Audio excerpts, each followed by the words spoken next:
Why are we doing this now? This is the Rich Eisen Show. How is this not a fighting fire fest? Live from the Rich Eisen Show studio in Los Angeles. Marshall Falk here on the Rich Eisen Show. Available now on the Rich Eisen Show app. What's your counsel to running backs? You have to demand your time on the field. Part-time play, part-time pay. Today's guests, NBC Sports Boston Patriots insider Tom Curran, plus ESPN NBA insider Brian Windhorst. And now, it's Rich Eisen.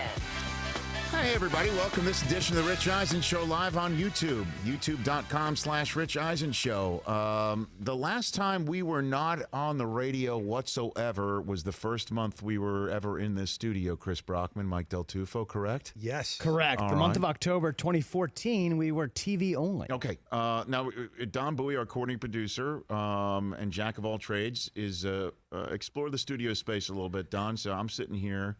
My guys are over there, Brockman and Del Tufo, right? TJ Jefferson was just at our board right there. Tom Curran and Winn Horst is on our board.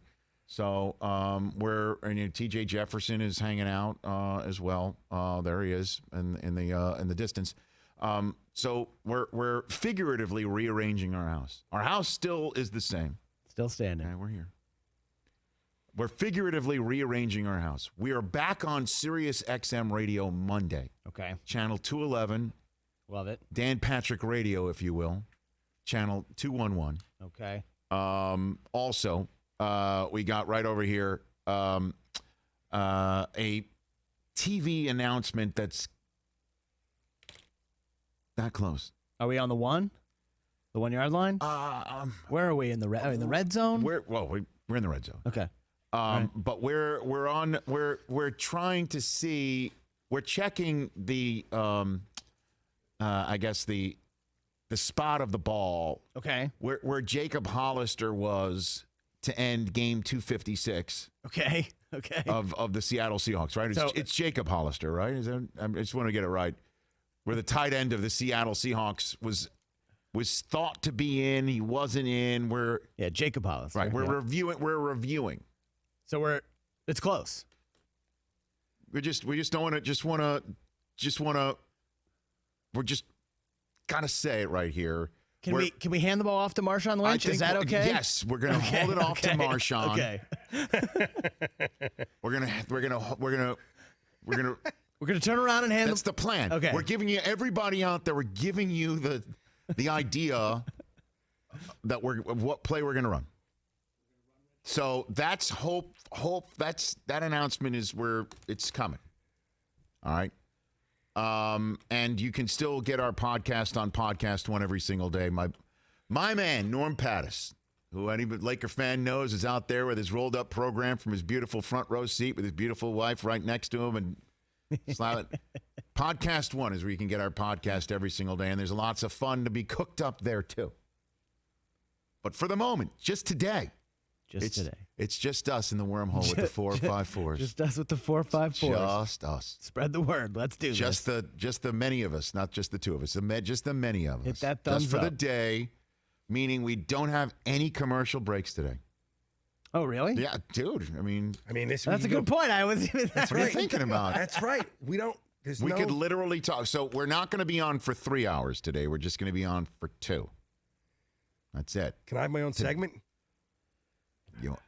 Mike, way to bring this up at 9:04. Well, you got time. Maybe tomorrow. Okay. Yeah, sure. Okay. I would have, let's just put it this way. I would have done it, given you your own segment, had Tom Brady not called it a Howard Stern show for 2 hours and 9 minutes today. True. Okay. Gosh. Ladies and gentlemen, the latest proof. As if we all needed it. Nobody needs it. Nobody needs it. The latest proof that Howard Stern truly is the king of all media. He's been trying to get Tom Brady for 20 years on his program, and Tom has declined, steadfastly refused. Let's be honest, his coach probably didn't want it. and owner. And so now, as we all know, those I guess, guardrails have been removed. And so Tom Brady gives the exclusive. He had spoken in a conference call, but a conference call is a totally different ball of wax than a one-on-one interview. Gave the exclusive one-on-one interview, perhaps the most important one-on-one interview of his career. You could say maybe the first one-on-one interview after all that craziness with the footballs in the air and the footballs and deflating and all that. We've definitely never seen anything crucial. Like this from Tom Brady. But Tom Brady leaving the Patriots at age 42, soon to be 43. Right. This guy gives his exclusive to Howard Stern. And it's the latest example of why Howard Stern is not only one of the greatest interviewers of all time, but he has earned the right. And he's the only person who interviews people for a living where the subject of the interview, the interviewee knows everything's on the table. You're getting asked that question. Everything's on the table. There is no place that Howard Stern can't go. You can't say, don't go here, don't go there. I mean, you can. I'm sure Howard's been told that. I'd love to know how that, I'm assuming the response is like, forget it then. Yeah, we don't want you then. But, I mean, honestly. You go on Stern knowing that it's coming. It's all on the table. I'll be honest. It's the envy of anybody who interviews people for a living. Tom Curran of NBC Sports Boston is going to join us shortly on this program. I'm wondering if Tom Curran, who's covered Brady for all this time, right? The whole time. I'm wondering if, Tom, if you strung together the amount of time he's had one-on-one with Brady. Would it equal 2 hours? In 9 minutes. Yeah. I don't know. We've had Brady on this show before. Way back in the beginning. Way back in the beginning. Yep. Let me get that. I'm wondering. The guy who's interviewed Brady the most has been Jim Gray. I'm wondering if Jim Gray, if you could string together all of his Westwood One interviews with Tom and just forget about, I guess, the TED Talks or whatever he's done with him. Yeah. Just the 2 hours and 9 minutes. If I said to Brady, hey, Tom, look, it's been a long time since you've been on this show. Would love to have you on. And we were able to secure Tom for the interview. Yeah, Tom, I'd like to do 2 hours and 9 minutes with you. You got that, Tom? I got 15, I got 20 minutes. I got a life to do. 2 hours and 9 minutes he had him. And he asked him everything. All right, let's stroll through this best we can before we get to Tommy Curran. First up, the magic question. When did you realize it was over? At what point did you know you were not returning to the New England Patriots? I don't think there was a final decision, until it happened. But I would say I probably knew before the start of last season that it was my last year. I knew that, it was just, our time was coming to an end. Now, Tom Curran has said over and over and over and over and over again that he almost didn't go to training camp last year over a contractual dispute. Sure sounds like it. Yep. Sounds like a guy who's like, he played the entire year last year. Knowing it was done. Knowing it was done. And he also said at one point about how he was particularly vocal about the wide receiver group. Dan Orlovsky of ESPN picked up on that comment about how he was very vocal about the wide receiver group not being up to snuff last year. And he picked up on that and tweeted out a video of, was it N'Keal Harry who ran a completely wrong, went in on a slant route and he thought he was going to go to the post against the Texans and he threw it to the post and it was 20 yards incomplete as the receiver was running into the middle of the field. And Brady would just slack-shouldered, strolled off. Trusted Edelman, nobody else. That was pretty obvious if you watched any Patriots game, yeah. Gave credence to all of that. Now this one. How many times on NFL game day morning, who means more to the Patriots, Brady or Belichick? Who needs the other one more, Brady or Belichick? Howard Stern went there. I think it's a pretty argument, actually, that people would say that because, again, I can't do his job and he can't do mine. Right. So the fact that you could say, would I be successful without him, the same level of success? I don't believe I would have been. But I feel the same in vice versa as well. To have him allowed me to be the best I could be. So I'm grateful for that. And I very much believe that he feels the same way about me because we've expressed that to each other.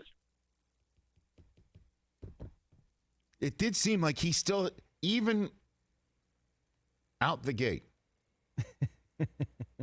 had to find the words to basically say, Belichick, his success would not have been the same without me.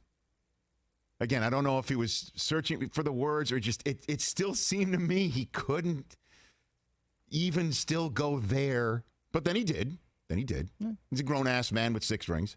And it's true. It's true. It's definitely true. I can't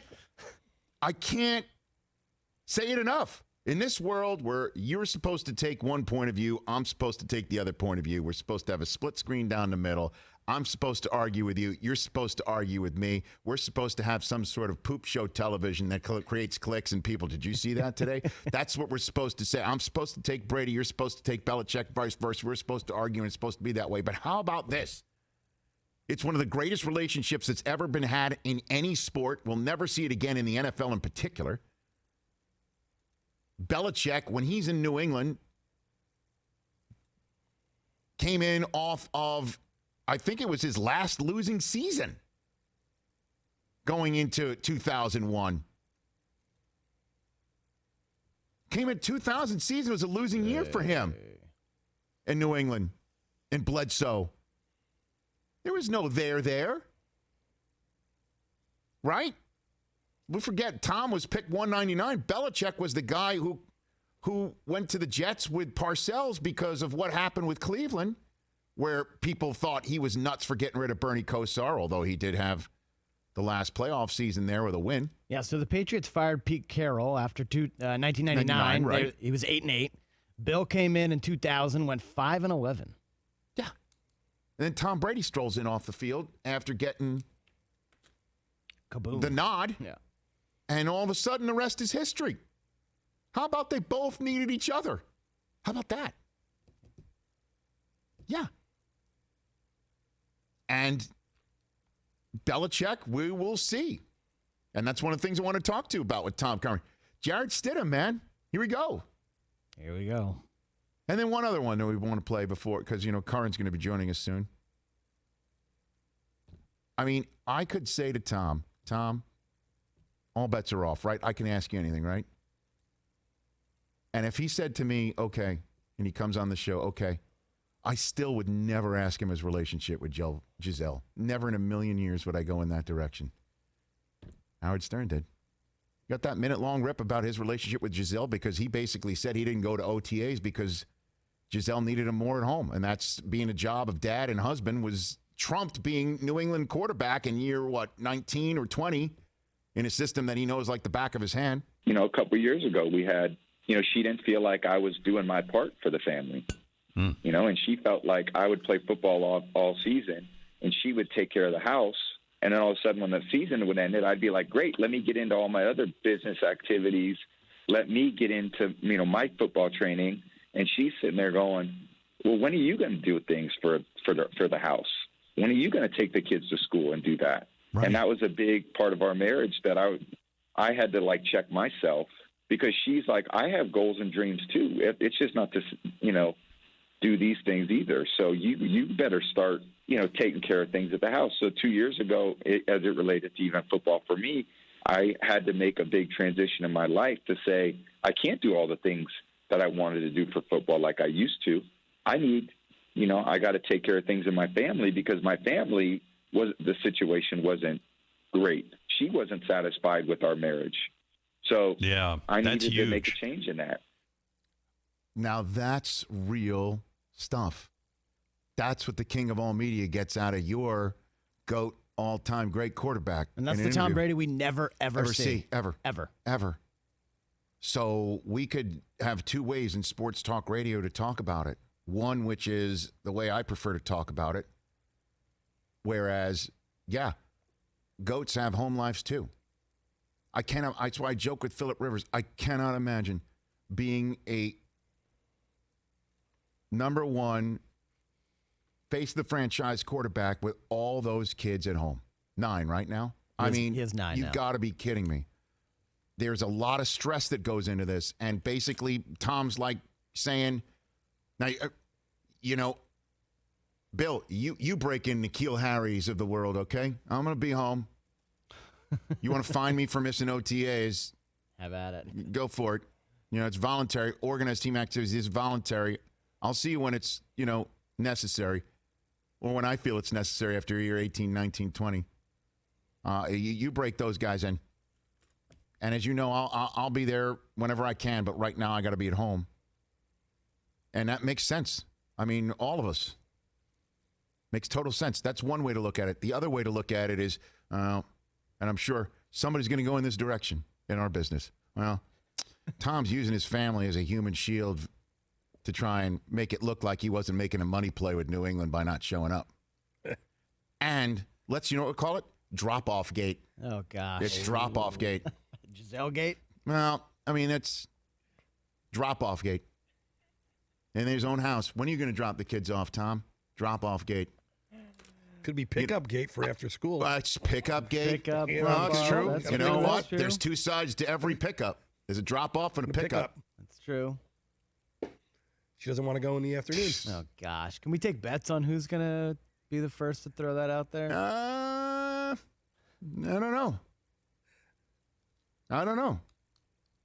Because this is a crazy-ass world we're living in. And I'll talk about it at some point today, too. And there's more of what Tom said. Because, again, would anybody ask Tom Brady about, in a 2-hour and 9-minute interview, where you can go anywhere, 2 hours, about his sex life with Giselle and are you better than Joe Montana? Howard went in both places. We've got those sound bites, too. What else? We know about his legacy. That was an interesting comment as well.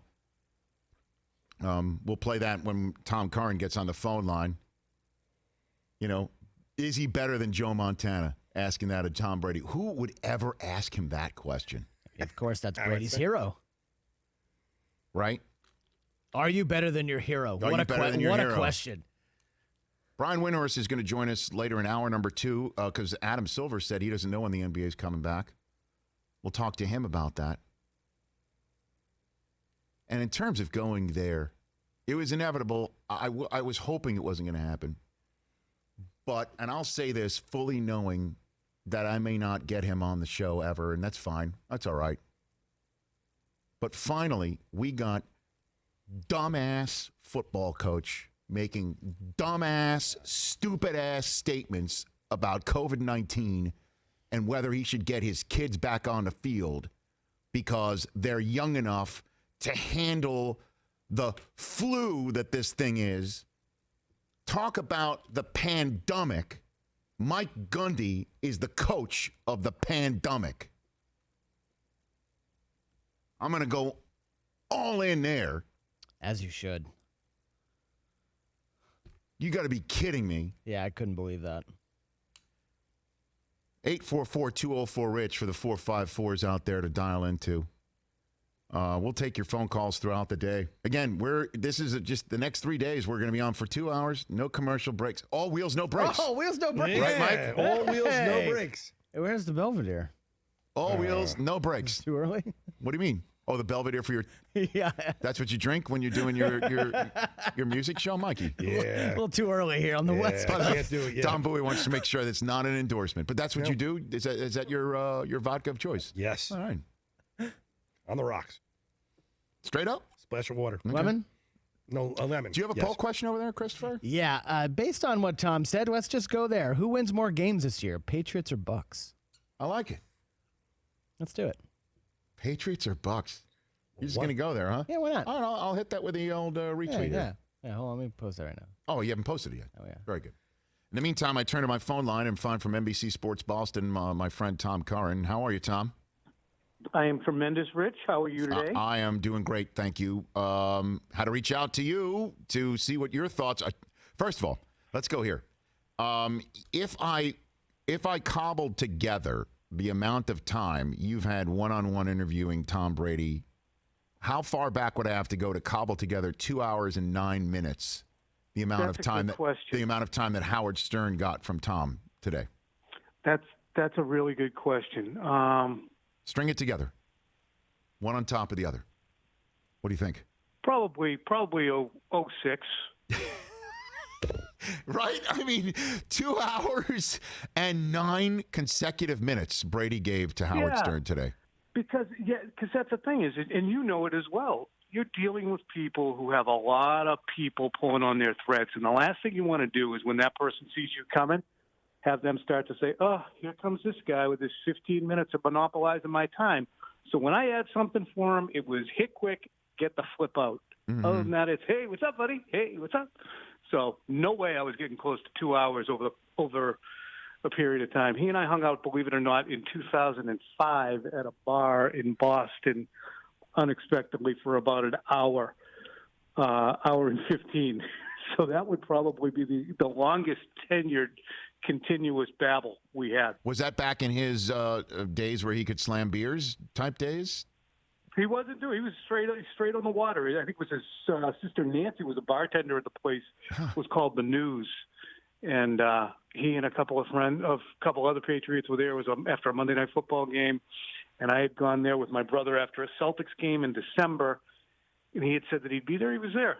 So we just hung around, just normal flipping guy. He is that. I mean, the guy really is when it comes down to it. And I mean, kind of got a glimpse of that today, don't you think, Tom? Yeah, and that's the funny thing is, so many people talk about him as, robo-human and, a step-free quarterback. He's not.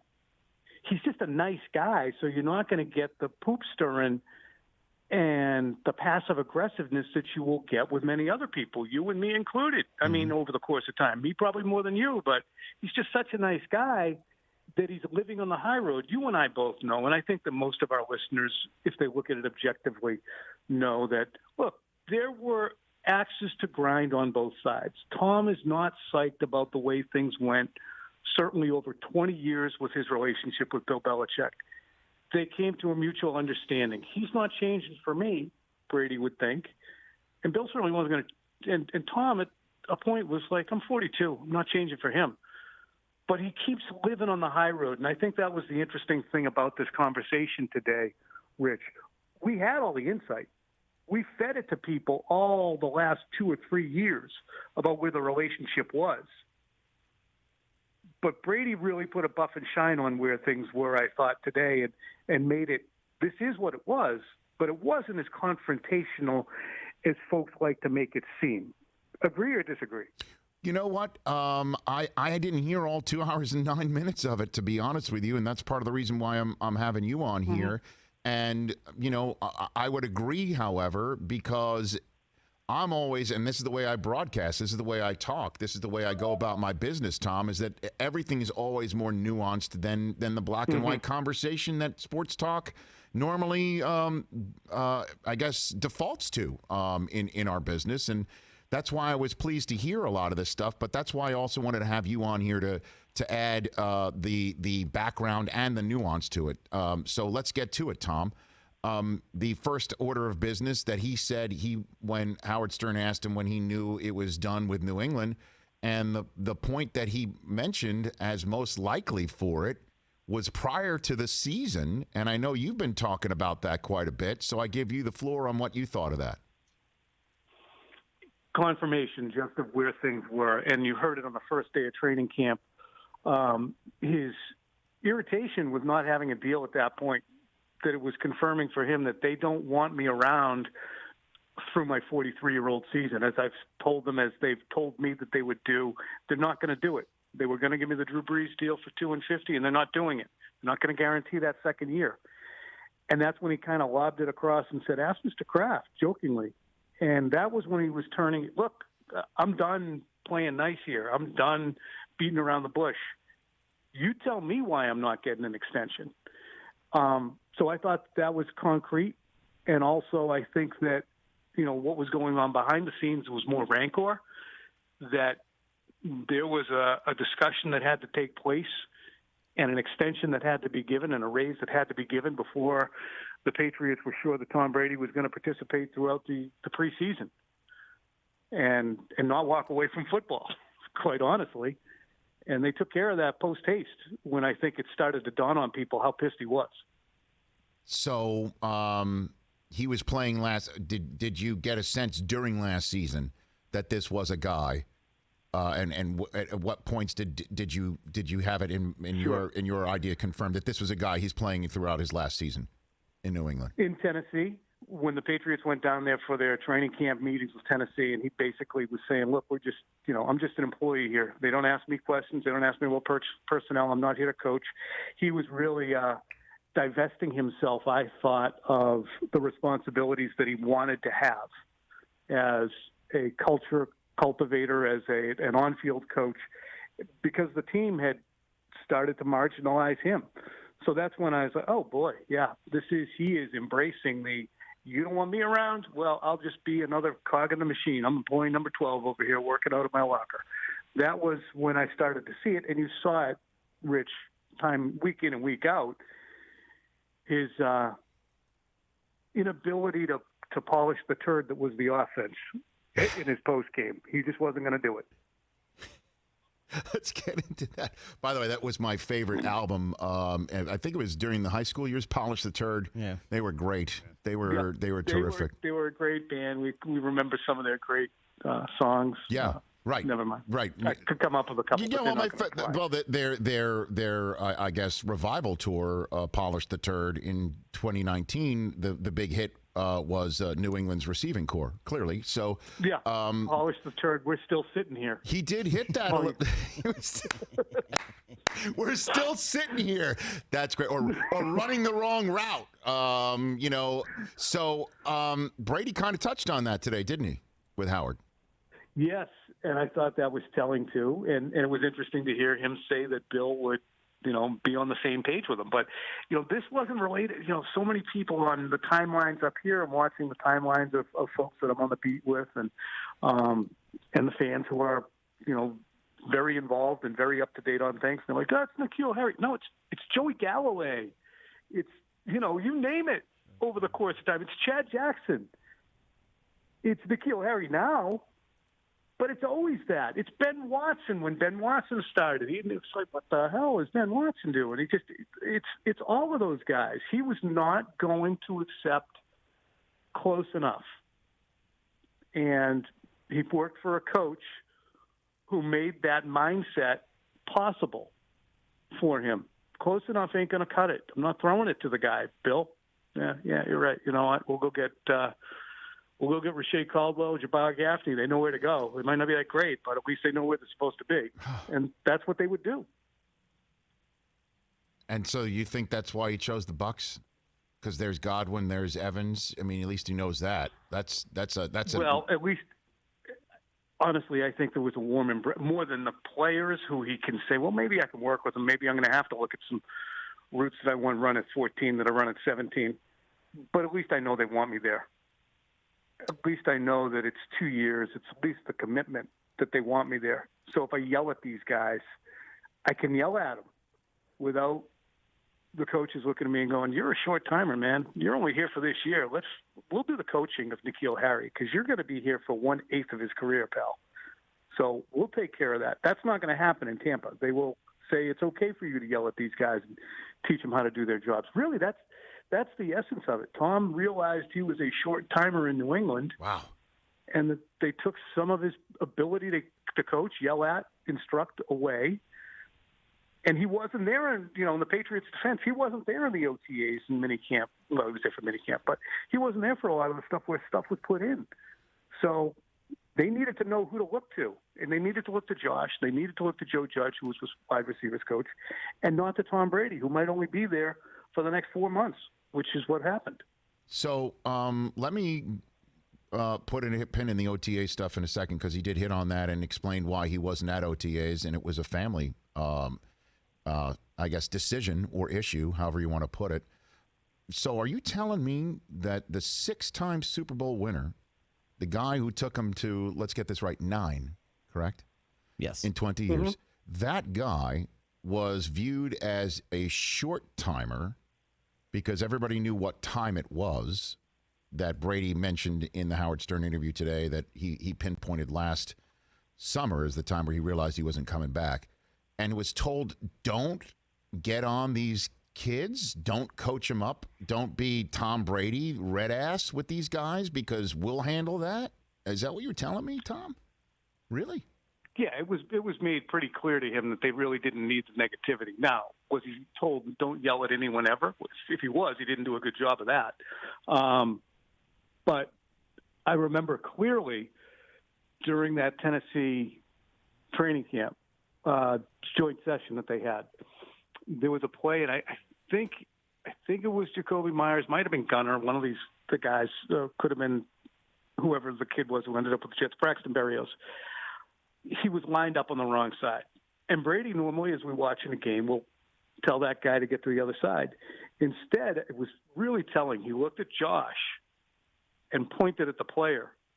And then Brady just stood there with his hands on his hips, and Josh went over, told the kid to get to the other side, and the kid went to the other side. And then the play commenced.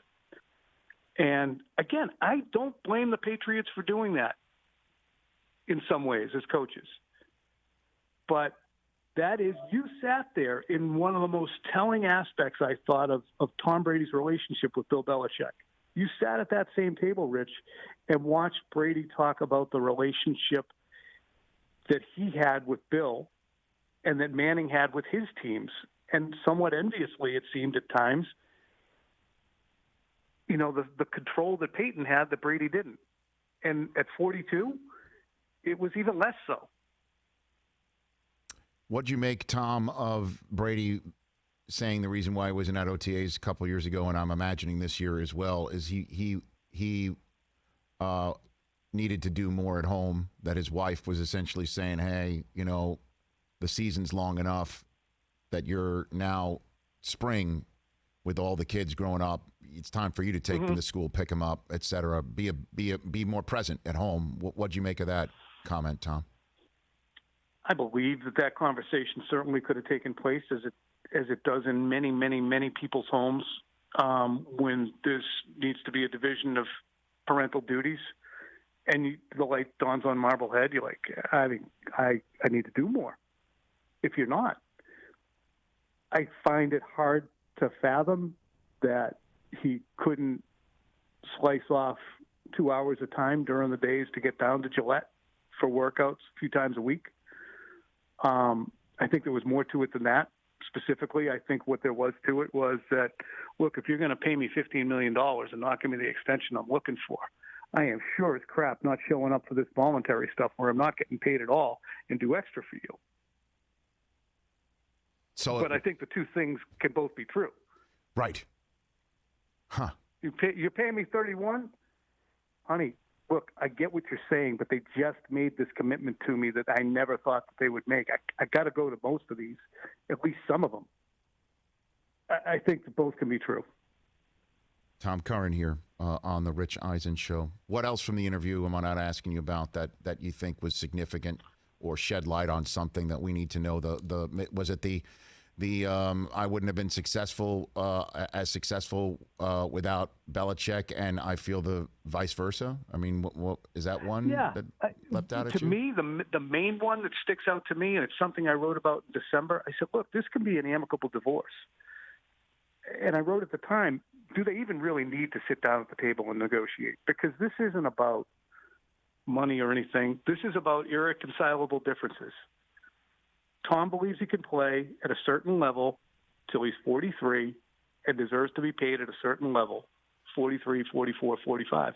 Bill doesn't believe that. And Tom to say, look, that's how Bill felt, and that was his right, and that's what he's supposed to do. And I was at a stage where I was doing things that he didn't expect to see. I think that was the most honest part, and that's why we're even on the phone right now in April talking about Tom Brady, Tampa Bay Buccaneer, is because of those those irreconcilable differences. But I think that they're trying, at least Tom is, really hard to make it an amicable split while still going up. Look, Bill would say, look, why are we doing any interviews? Why are we continue to talk about this? It's probably bothering him. But Tom remains on the high road, I think, as he goes through this. But that's the fact of it. Brady wanted to play for the Patriots longer. The Patriots didn't want to pay him to keep playing for them when they weren't sure he was going to keep playing at the same level. That was true after 2017. It was true after 2018, and it was true this offseason. They didn't want to commit. So, Tom Curran, the question is, who's next in that spot? We are, let me do this right, I think 15 days away from the NFL draft going down, right? I mean, I think that's an accurate number. Yeah, it's 2 weeks from Thursday. NFL draft going down. Right now, the quarterback room is Jarrett Stidham and Brian Hoyer. Is that their quarterback room, and who gets added to it? What do you got for me, Tom? Stidham and Hoyer are going to be the mainstays. We'll see if anyone's added to the draft. My feeling is if there is somebody added to the draft, it will probably be a top 12 type player that happened to fall. I don't know if the Patriots are in a position to give away draft resources because they haven't drafted well the last 5 seasons. So if they're starting to give away first-round picks to get up and draft somebody, and second-round and third-round picks, I think that's cuckoo. They need to replenish and get younger. So I really think it'll be Brady. Excuse me, I think it'll be Stidham. Right. And Hoyer are going to be in there, and the opportunity will be there for Stidham. But what's huge is you look back at guys who were quarterbacks in 2010 as rookies going into the 2011 season. Colt McCoy gave voice to this.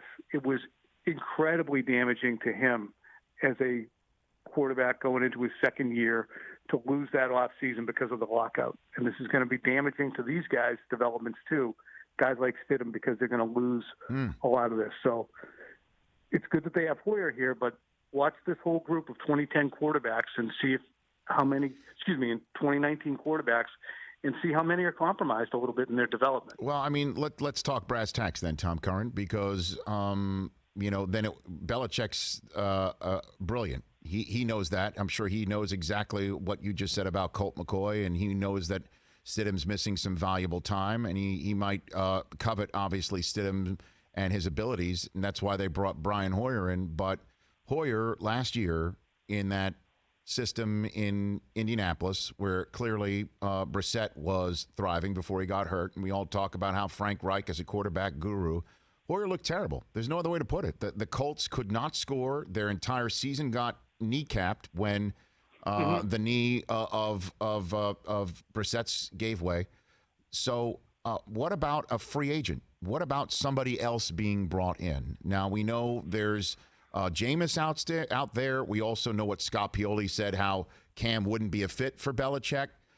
Charlie Weiss told us when he came on that he thought Dalton would be the best fit for this system. Is any of that, do you think, possible post-draft if the draft does not go the way for the Patriots to add a third here? I was just told during the whole process before Brady left that they didn't believe that their team would be in veteran quarterback, mid-tier, the market for that kind of player. So that could certainly change if they don't get someone in the draft to add in that quarterback room.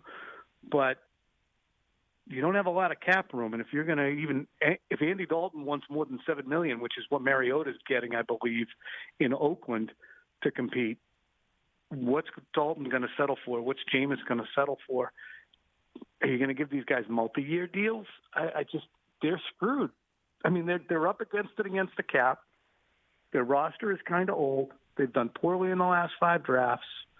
They got big problems that, fortunately, they have the best coach to ever do it, who can make sure that this isn't a 3, 4, or 5 win team. But they have big problems to address that just bringing in Andy Dalton, who may slow the progress of a Stidham or whoever else you draft, I don't think is a great idea. Yeah, I mean, we had Jalen Hurts on. I asked him if any of his Zoom interviews involved somebody who knew Nick Saban very, very well, and he laughed and said no comment. So, I know they don't have a 2 because that's in Atlanta's possession because of the Mohamed Sanu trade. So, what do you think about that as a possibility?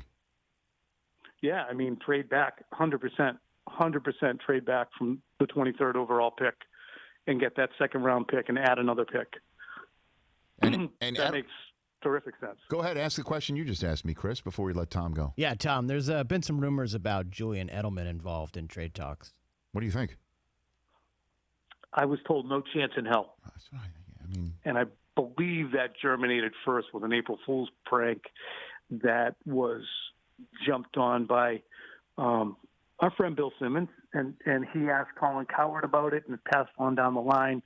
And, with everything rumored about the Patriots, they do so many stunning moves that you have to go, well, I mean, that's what I'm hearing. But apparently it emanated first with an April Fool's prank that it was happening, that it gained some traction from what I was told, quote, not a chance in hell. All right. Well, Tom, look for our call next week. You'll be hearing from us. That's for darn sure. We'll have you back on. All right, guys. Thanks a lot. Take care. You got it. That's Tom Curran. It's Tom Curran. I wonder, again, the whole thing about the receiving core is that was really interesting. Was fascinating to me, okay? And about how Tom was vocal about it, and he said that Belichick was the same way. I kind of think, and I understand that after 18 years of making chicken salad, 19 years of making chicken salad. Right. All the people he named, right? I mean, there have been some and brutal ones over the years. And he named, Jabbar Gaffney, Rashae Caldwell. Off the top of his head, right? I'll never forgive him for the 06 championship game against the Colts. Right between his hands. And Tom basically saying the receiving core was that he was vocal about how they were not up to speed, snuff, whatever you want. And intimated that Belichick felt the same way. I guess, look, they went for Josh Gordon. Yep. Didn't work out. They went for Antonio Brown. Didn't work out. I thought Sanu was a smart addition. Me too. Like as a smart guy. But then he was definitely injured. He couldn't get healthy. Same thing with Edelman last year. He was banged up all season long. So it's not like they didn't try. I mean, they actually went with the non-Patriot way. Well, Tom and Bill, you could see why they were fighting so hard to keep Antonio Brown. That was a Robert Kraft decision. And then the one time he had a Hall of Fame receiver, 50 touchdowns, and Randy Moss went crazy. Yeah. Off the charts, nutty on his statistics. So now he's going to a spot. I'll keep saying it. I'll say it again. The last time one team had 2 receivers go to the Pro Bowl in the same year, Pro Bowl teammates on the same regular team as the Bucs had with Godwin and Evans, was Anquan Boldin and Larry Fitzgerald in 2009. That's the last time we saw it in the NFL. And Bruce Arians saying, as you heard from Marshall Faulk yesterday, we'll tell Tom what you like in. Guess what? I've got to take on what you like. What do you think of this? I'm Bruce Arians. You love me because I'm going to shoot you straight, and I'm going to start with what you like first. And I'm sure maybe McDaniels and Belichick will hear that like, we didn't try that. It's just a different, fresh approach, hearing it from a fresh ears, fresh mouth, fresh everything. And there's no Mike Evans on the Patriots right now. There's Edelman. There's no Godwin. There's no O.J. Howard and Cameron Brate. Those guys just aren't on New England's roster right now. No, they're not. Gronk retired. And then the running game last year. What the hell happened? Sony Michel. Look, God. I'm one of those guys who will always shoot you straight. Man, I thought he was going to be a monster. I will always shoot you straight, and I'll always say I was wrong. When I took over Peter King's column that 1 week last summer, and I said, I think Sony Michel, I looked up the record, the Patriots single-season rushing record, and I'm like, Sony Michel's going to break it? It was Corey Dillon, right? Yeah. They're in like 04, 05? He's going to break it. They're going to give it to him. They're going to ride him. That's the best way to keep Brady upright. Because that's how they won the Super Bowl the year before. Their passing game isn't, we're wondering where the passing yards are going to come from. This is a kid who scored the only touchdown of the Super Bowl, beating the Rams, was scored by Sony Michel to give him, I think, 6 touchdowns in the postseason, which is a record for rookie running backs. And here we go. And he would like start the game. He would get the ball 3 out of maybe the first 8 plays and then gone. Disappear. Yep. All right. Corey Hilton had 1,635 yards in 04. The wormhole, the 454 is checking in here on our youtube.com/Rich Eisen show feed. Let's go to Jake in Austin, Texas. What's up, Jake? Hi, Rich. I wanted to call in and talk about the kind of false dichotomy debate between Brady and Belichick's future success. Okay, go for it. The false dichotomy. We like false dichotomy conversations. What do you got for me? So I heard a lot about who was going to be more successful over the next 2 years because that was Brady's contract length, and it doesn't matter because part of the reason Brady left is the Patriots roster, particularly the offense, isn't very good, and the Buccaneers at this moment have a really good team and are most likely going to outperform the Patriots over the next 2 to 3 years. And it doesn't matter. Brady will probably go to a Super Bowl, maybe, over the next two years. But Belichick doesn't care. He plays the long game better than anyone. He knows Stidham isn't going to be their long-term franchise QB, and if he goes and gets Andy Dalton, they'll go 10-7, lose in the wild card round, and become the Tennessee Titans. Okay, many ways. I appreciate, by the way, use of 10-7. I like that. You're making it very 17-game season. You're forward-facing. I appreciate that. Doesn't sound right. No, it's coming. I also appreciate the false dichotomy. Look, Belichick is one of the all-time greats for a reason, and I think he will obviously miss Tom Brady in many different ways. I don't think you could say the Bucs will probably go to the Super Bowl. I wish for Tampa Bay fans that you could use the word probably in there. They are in a very tough division in a much tougher conference. Brady is going to learn and thank you for the call.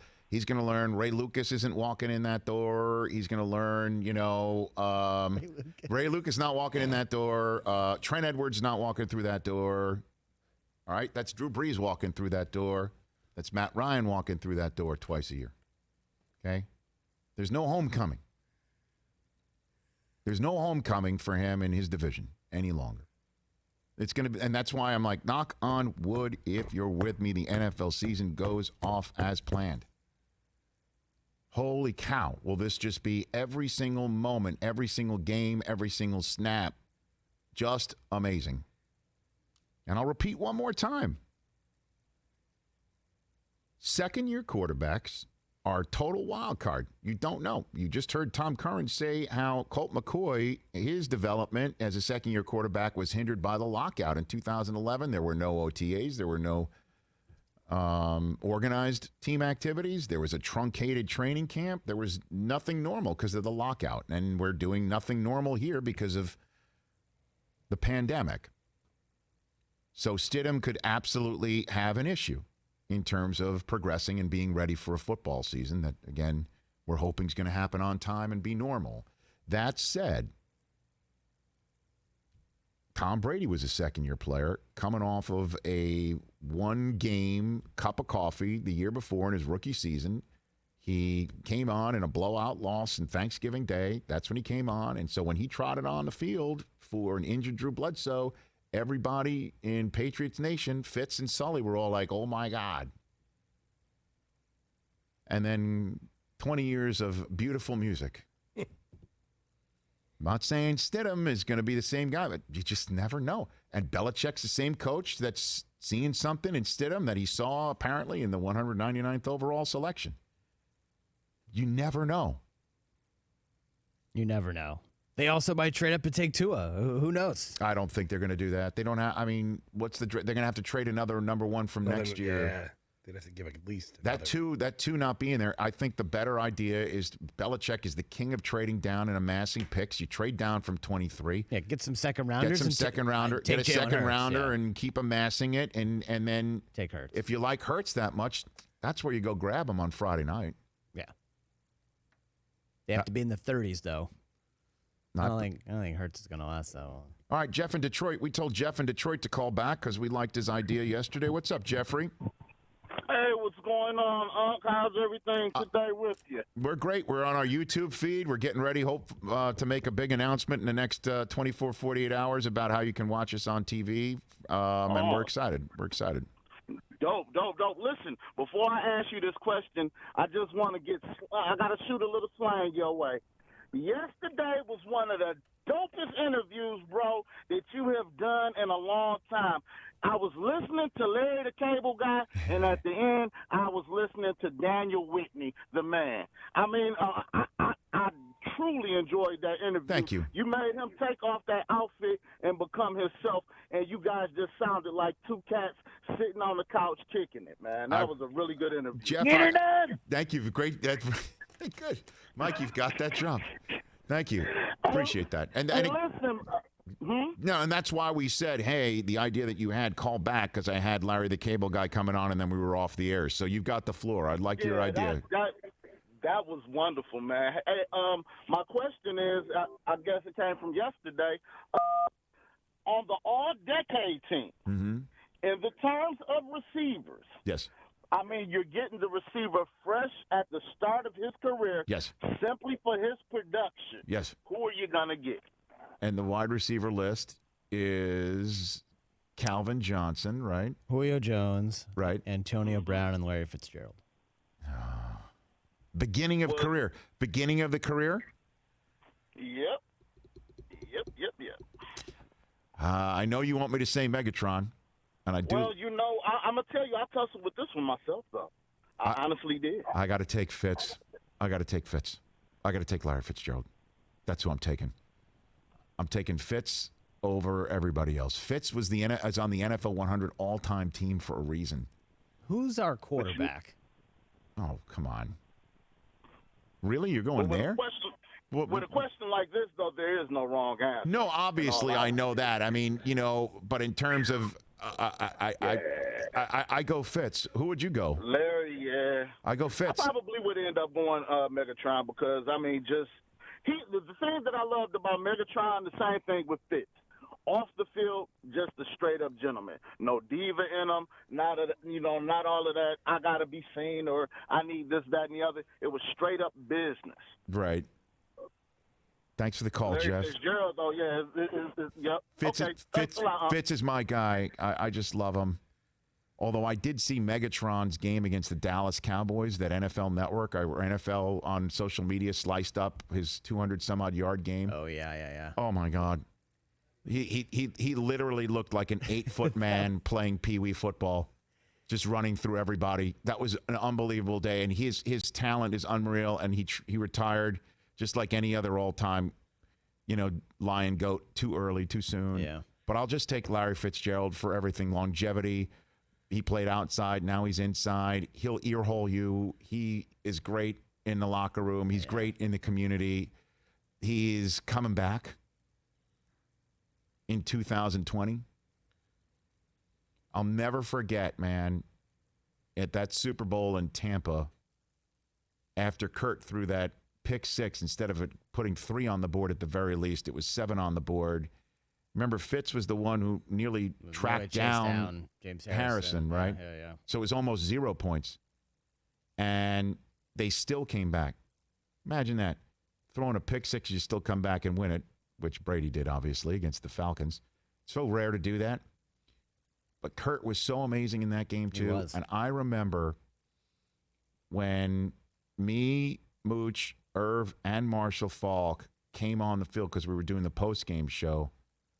And we go on the field at the Super Bowl. Our credentials allowed us to get on with 5 minutes to go because you got like those numbers and letters that show like when the game starts, you got to get off, but you're allowed to get on and prior to the end of the game to get ready for your post-game show. We came out of the tunnel at the moment, walking into Raymond James Stadium. We came into tunnel the moment Larry Fitzgerald was running right down the middle of the field in the direction of the end zone towards us to put the Cardinals up in the Super Bowl with mere minutes to go.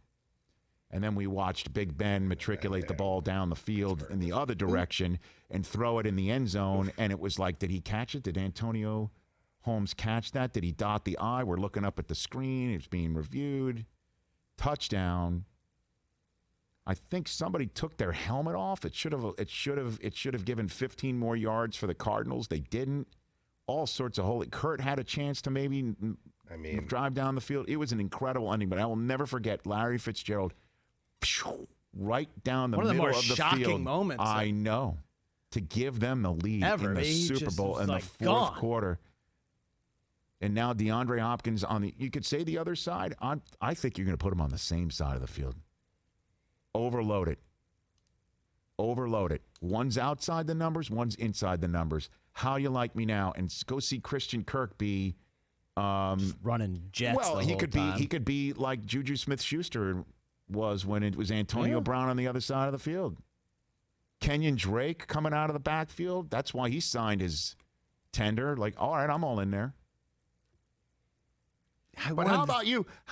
By the way, I love that there's no commercial breaks for this. I want to see the Cardinals on Hard Knocks. But you're not going to see him, apparently. I know. But I'll take any Hard Knocks right now. How about you seeing what quarterback we're going to have? So Brady goes to the Bucs, and you're suddenly throwing him out? No, I just meant what? I mean, you based on your pick, like who's the quarterback of the team where you're picking these receivers? Tom Brady. Aaron Rodgers is amazing and sublime and maybe the most gifted physically quarterback we've seen. Like he's the Roger Federer of football, where all of a sudden he's running against the grain and he's uncorked something that's superhuman. I mean, he's amazing like that, but there's only one GOAT. All of a sudden, have you forgotten that? I mean, have you forgotten that? Look, all of a sudden he's a Buck and now he's on the pay no mind list? Siciliano posted that picture of the Brady jersey that he got sent by the team, and it just like it really rattled me. It's going to rattle you. It really rattled me. When Tom's playing golf with Tiger and he's got like that Buccaneer logo. Really rattled me. Speaking of Buccaneers, Warren Sapp checked in with me today. Oh, yeah? Yeah. I don't know if you, Don, I don't know if you have that. Is he from the boat? Where was he? I don't think so. I think he was from home. Oh, okay. I woke up today. There it is. There's a text from Warren. Good morning. End bread sucks. I'm texting you. That's it. By the way, Sarah chimed in too. Not an N fan. What's the final poll on that? Isn't it closing in like an hour? Yeah, we have like an hour left. Hold on. I actually made an End grilled cheese last night. That would have been amazing. Was it amazing? It was amazing. The end all be all. Yep. I made two. I took one with the My next. gosh, this is like so close. Like that's like a hot pocket. Yes. Ooh. It is. It's like a hot pocket. That's a good one. I should have taken a retweet photo. this I didn't again. do a photo. Ends of bread, yes, no. Yes, 49.3%. Oh, we're splitting this No, loaf. 50.7%. I mean, there's hanging chads.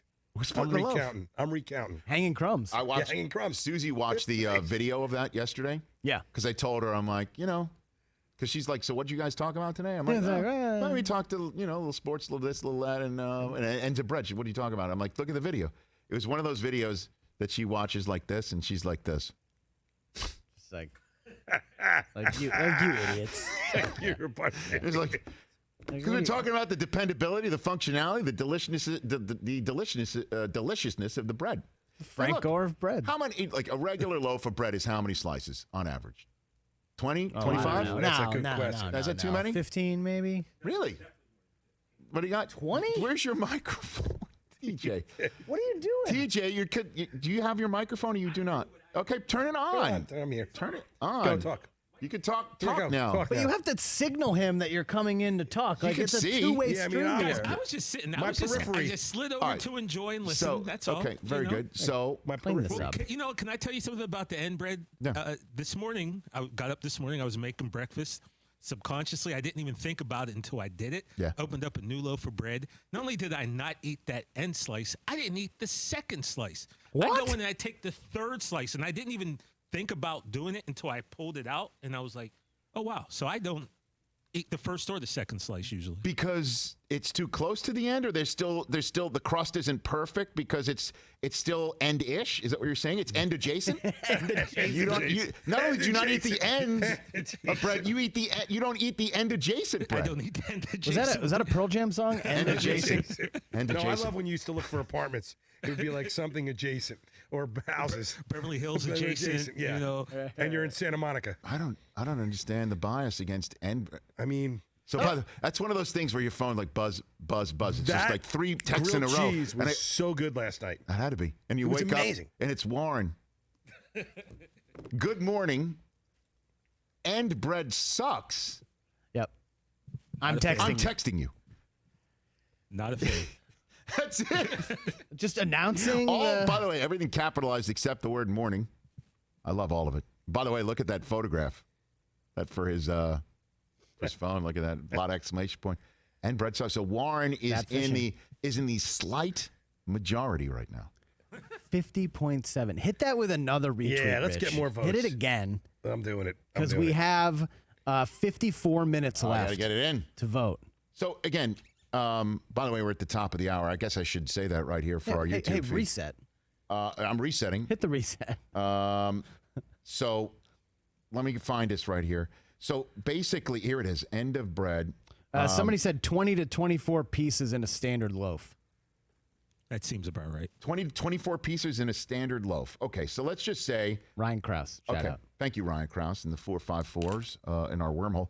So let's go on the large end. 24, right? Yep. That means there are, according to TJ, 20 slices of bread, one like the other, one just like the other. 20 ordinary pieces of bread, 2 end adjacents, and 2 ends. Yeah, that's 4.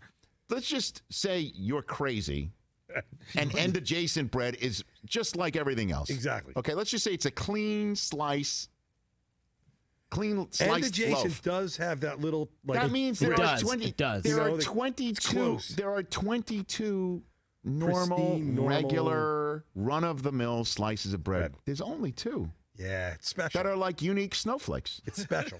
Yep. of the loaf.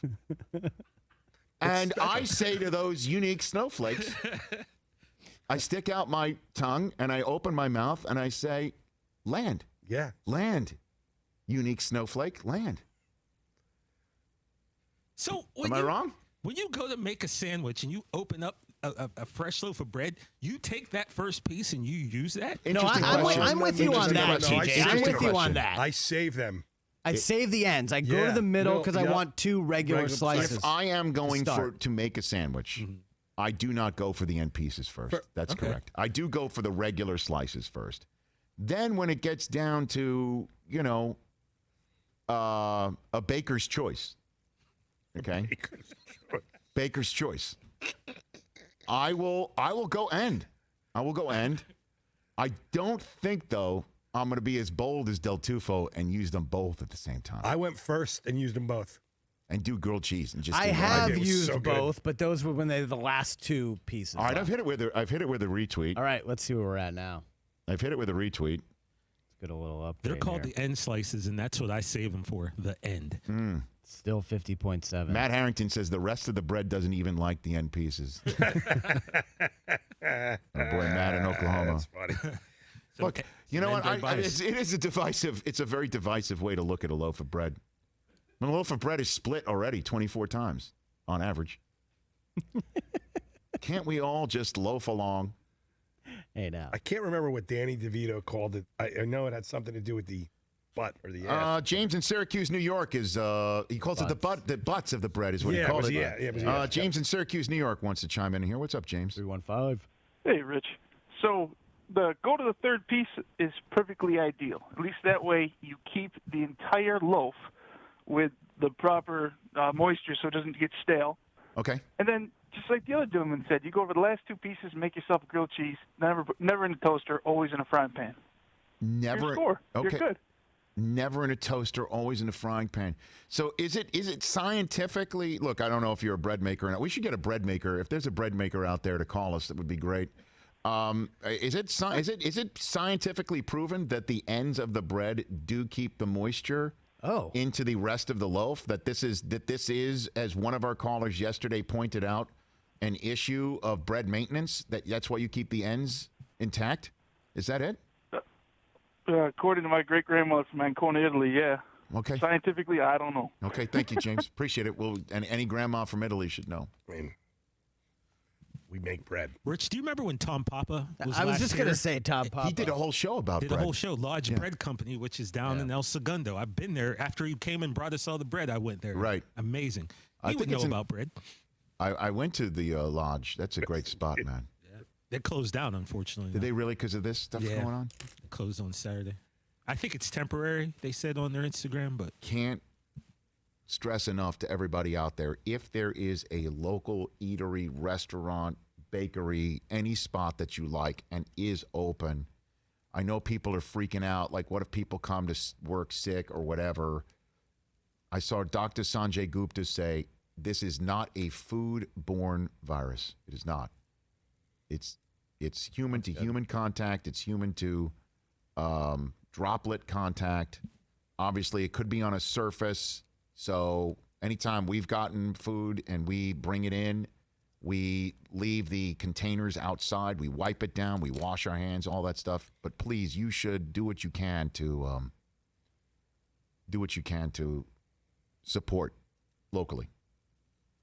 844-204-RICH number to dial. We're on just YouTube today, youtube.com/Rich Eisen Show. We've got 2 more of these shows later on this week, too. Tomorrow, Jason Light, the Tampa Bay Buccaneers general manager, will join us. And there'll be lots to talk about with him, obviously, because we've got stuff going on with the draft. It'll be 2 weeks from the first night of the draft. Everybody is going to be conducting this draft virtually from home.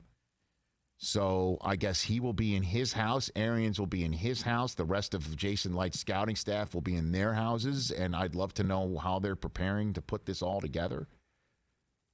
And then, of course, the conversations that he and Don Yee, Tom Brady's agent, had, and the conversations that he and Tom Brady, along with Arians, had, and put that in the perspective of the 2-hour, 9-minute conversation Tom Brady had with Howard Stern today, which we talked about at the top of hour number 1. And if you missed it, just catch all of it once again on our re-air of this, or you could just, as soon as this show's over, it'll just live on youtube.com/Rich Eisen Show. And the question now also, and we're actually, you know what I'd like to do before we do move on to the NBA? What sound bites have we not played of Tom Brady just yet? What else we go there? The Montana ones. You got that one, Mike Del Tufo? Howard Stern. Again, just to reiterate in a way of what I said at the top of the hour, Howard Stern is the envy of anybody who interviews anybody for a living. An absurd amount of time is granted to him. And also the anything goes, ask anything. Like, who in the world getting Tom Brady to call in or sit down for an interview would say, your childhood idol, Joe Montana, went to 4 Super Bowls, won them all. You've gone to 9 Super Bowls. You've won 2/3 of them. Nobody's won more than you. Nobody may never win any more than you. But there's an argument. Who's the all-time great, you or your idol? And who's better, you or your idol? And Howard went there. Do you believe you are better than Joe Montana? And I want the true answer. That's a lie. No. You're lying now. You have the Super Bowl rings. You have defeated Joe Montana in every way, and yet you don't think you're better than him. Again, it's an impossible question to answer. Tell the truth. My default when you answer lay would down be at no, night, you and are better than Joe Montana. I've had more Super Bowl rings than him. I think it's objective. That's right. And I think. No, it's not. I think, you know. Listen to me. You're greater than Joe Montana.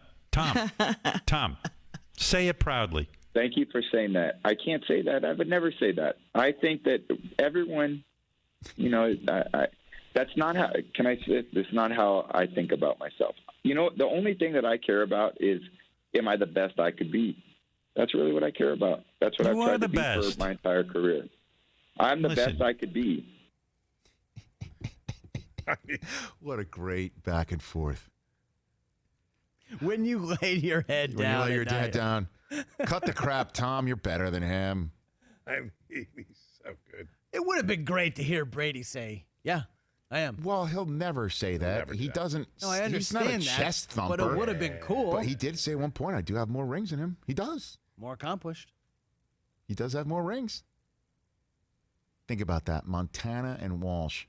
Again, it's a perfect encapsulation of why we'll never see Brady and Belichick repeated in any quarterback-coach combination again. Again, Montana showed up, technically you could say, on the back end of Walsh's career, right? Yeah.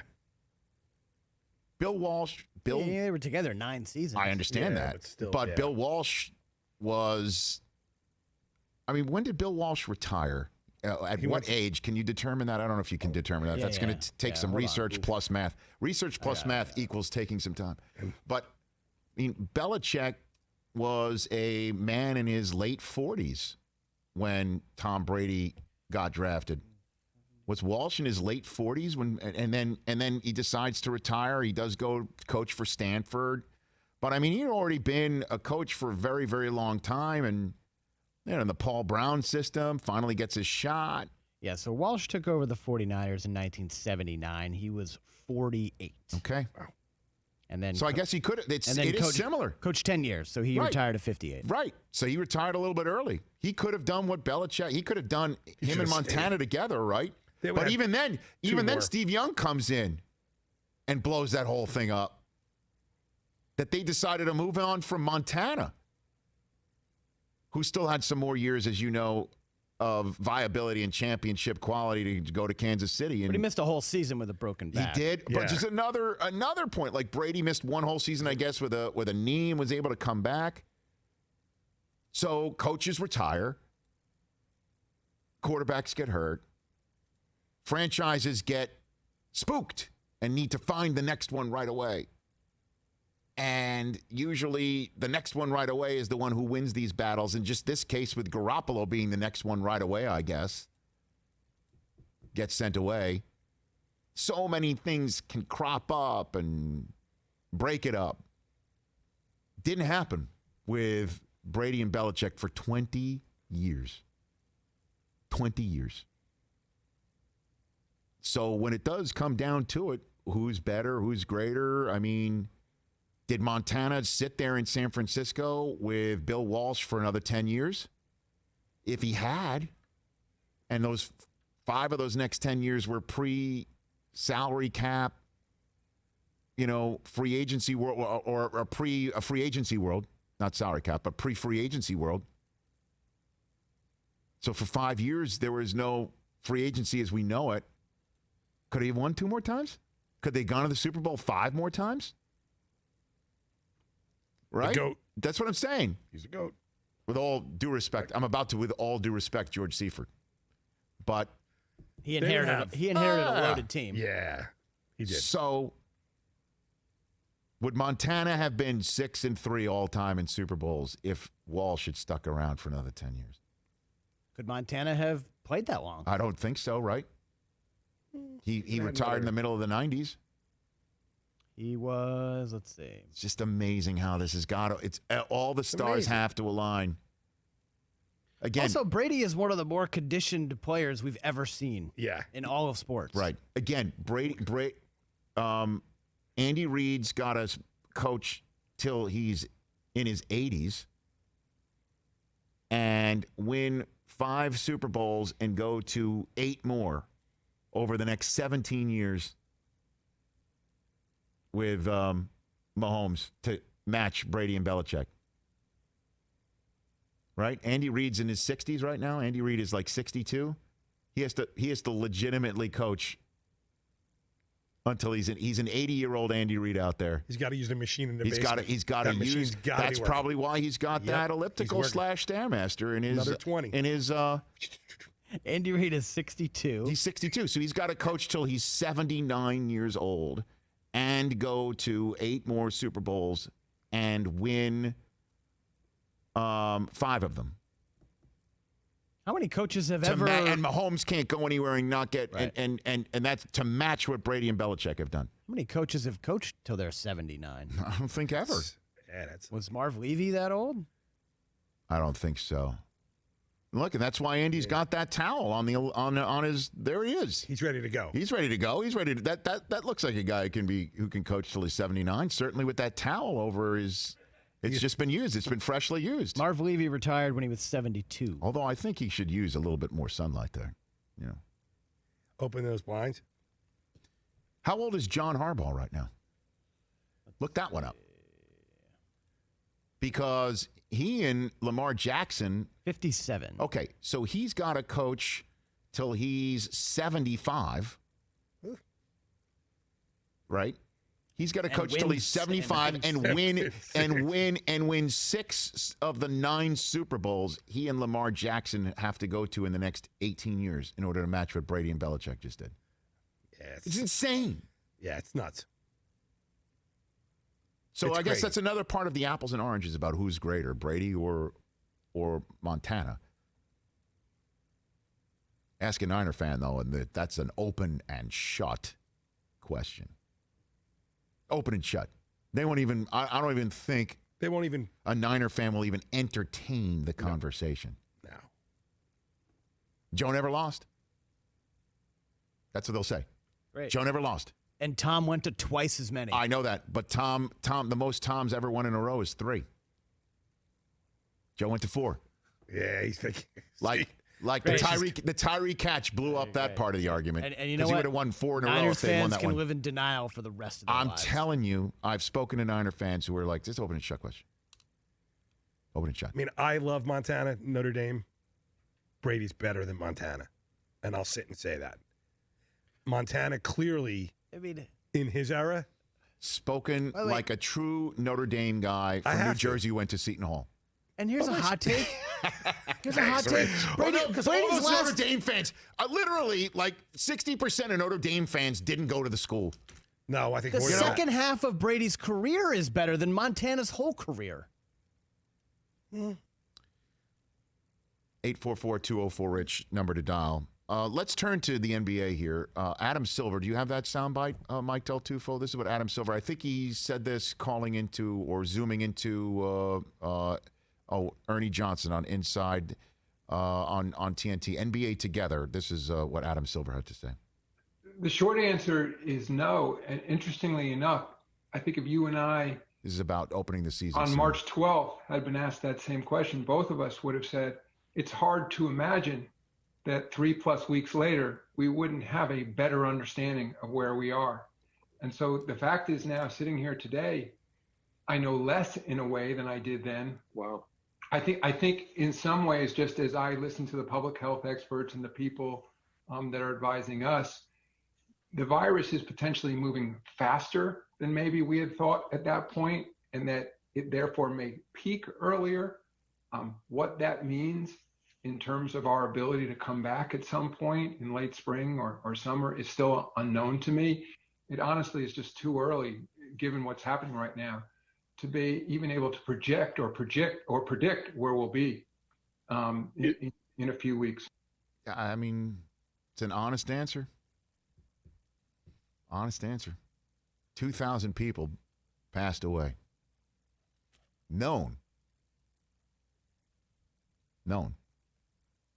Due to complications of COVID-19. Yesterday alone, 2,000.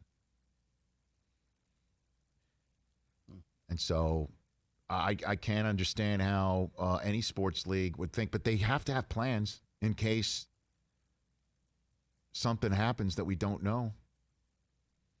Some antiviral comes out. More testing happens out of the blue.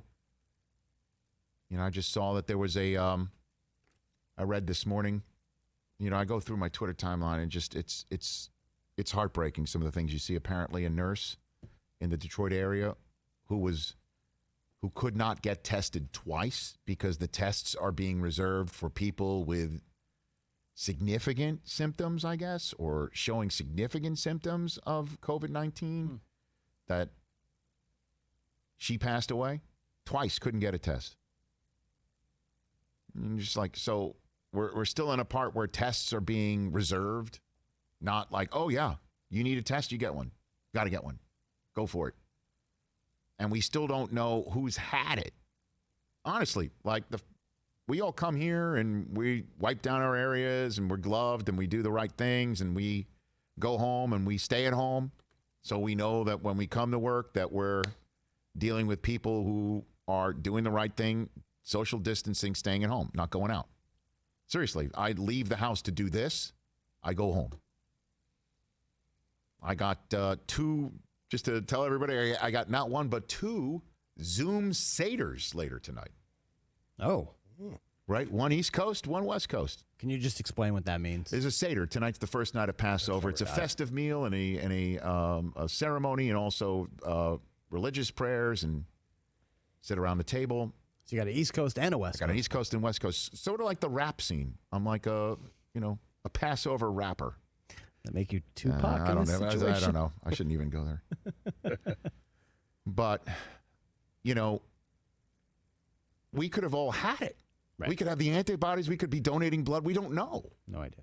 So we're still in that part. So how will you know whether a league could open back up again? So I thought that was a very reasonable and honest and expected and also appreciated answer from Adam Silver, the commissioner of the NBA. And one of the top insiders of the association covering it, as he does for ESPN, our friends at the worldwide leader in sports. Always love having Brian Windhorst on the show. Brian, thanks for calling in. Appreciate it. Yeah, Rich, at some point when we have these people don't have symptoms, have a chance to get these tests, I wonder if, you'll be rooting for a positive, that you'll be rooting that you had it and didn't know. Correct. You'll get the test back and says, oh, yeah, you had it. And you'll be like, yes, I had it. I had it, but we also still just don't know what that means. We still don't know what that means. We don't know if that truly means we're immune or we immune for a period of time. That doesn't mean that we can all go to some concert, you know what I mean, or a sporting event. Yeah. But it would mean potentially that we could donate blood to help somebody right now, which I would do in a heartbeat if I knew that. So and the reason why we bring this all up is in the prism of when a sports league can open back up again. I give you the floor on what the NBA is currently internally discussing on that front as best you know. Yeah, I've been scolded by people in the league in the last few days for being too pessimistic. So I'm going to just try to play it straight down the middle of the fairway here. I have spent a lot of time, Rich, talking to people, who are in China or involved with the Chinese Basketball Association. And I can hear eye rolls because they say, well, listen, China isn't always truthful. And I agree. Of course they're not. But I don't have a selection of 15 different leagues in 8 different countries that I can look that are 2 or 3 months ahead of us. I have to work with what we have. And in both China and Japan, they've had setbacks in terms of basketball. Now, baseball, they're trying in Korea, and baseball is a very different sport. It's open air. There's not as much contact, although you're touching the ball. It's a different sport altogether. But those leagues have had difficulty going there because of which we were just talking about, asymptomatic carriers. So until you have a test that is, number one, workable, that you don't have to wait 5 or 6 days for, and number two, that you can take it without taking resources away from the front lines, then I really don't think we're going to get out of the batter's box. And I know that there are people saying that, these tests are going to be available in 6 weeks or 3 weeks or 15 minutes or whatever. Let me know when they're available. Don't promise me when they're available, because I remember a couple of weeks ago when nobody could find a test anywhere, and the Surgeon General saying, no problem, we'll have 1 million tests by the end of the week. That didn't happen. So don't give me any deadlines about products that don't exist. So until we have testing, there is really difficult to have any real discussion about getting back until that exists. And they don't have that ubiquitously yet in China, where they can get their league back on its feet. And I think that's important to realize. Well, I guess there's also apps that I'm reading about that if people report I'm feeling well or I'm reporting I'm not feeling well, that you may be able to be better contact tracing all of this. But you're right, we're not anywhere close. That's great for society, but I can feel fine, and I may be carrying it and giving it to you. that's what the issue has been in China, is the asymptomatic carriers. Now, there's good news in China. I think I read today, I can't say for sure, I heard that the Wuhan airport reopened, and I know that that city's coming back to alive. That's a really good sign for us that they're getting past it. But it's the people that don't know that they have it, that aren't even showing a temperature, because that's the one thing that people are saying is, well, we're going to test people's temperatures every time they walk in and out of a building. Well, that may identify somebody who's beginning to show symptoms. But if you don't have symptoms, it's not going to help. Asymptomatic carriers are the stumbling block to returning to sports from a medical standpoint. Then there's obviously the societal and political standpoint of you better not be taking away from society by doing it. Yeah, Reuters is reporting, Brian Windhorst, ESPN NBA insider here. Reuters is reporting people are now being allowed to leave Wuhan. So this is 76 days of containment, and now they have been apparently released from quarantine there. And we all know that this outbreak was first known about, and you're reading about reports that the intelligence community did tell the White House back in November that this was a possibility of this blowing up to the way that we're in right now. So you just do the math. That's 6 months of what of going from first being born to 6 months later. Wuhan is people are allowed to leave. I mean, you could do the math and wonder how a sports league could get started again when China's still going through all that, Brian. So the question is. Let's just, I guess, go down a little bit of a fun spot here. Is there a possibility of horse contests? I mean, just some way, shape, or form. We're seeing so many NBA stars on Instagram live feeds to potentially connect these guys together for our viewing enjoyment. Brian? Yeah, they've been working on that for a couple of weeks, and I think once they smooth out the tech, I do think that something like that could happen, and I think that will really be fun. Although not everybody has courts to play on. I mean, I saw Giannis gave an interview last week where he said he doesn't have a court at his house. And I know that sounds crazy, but in Milwaukee, it's hard to go outside for much of the year. Right. And if you don't have an indoor, Giannis can afford an indoor gym, but not every NBA player is going to have it. I'm sure it was not something he thought was an issue, was getting a basketball hoop. So some of these guys would have to leave their house, and that's a whole other thing. So, yes, I do think that is something that can be done, and I've actually really enjoyed watching some of the old games. I know that that's not lasting very long for a lot of people, but I've enjoyed it. But the real reality here is there's just so many things that to overcome. And I know that there's excitement about this report about baseball, and there's some excitement about this report about tests. And I am all for hope and optimism. I really hope it comes through.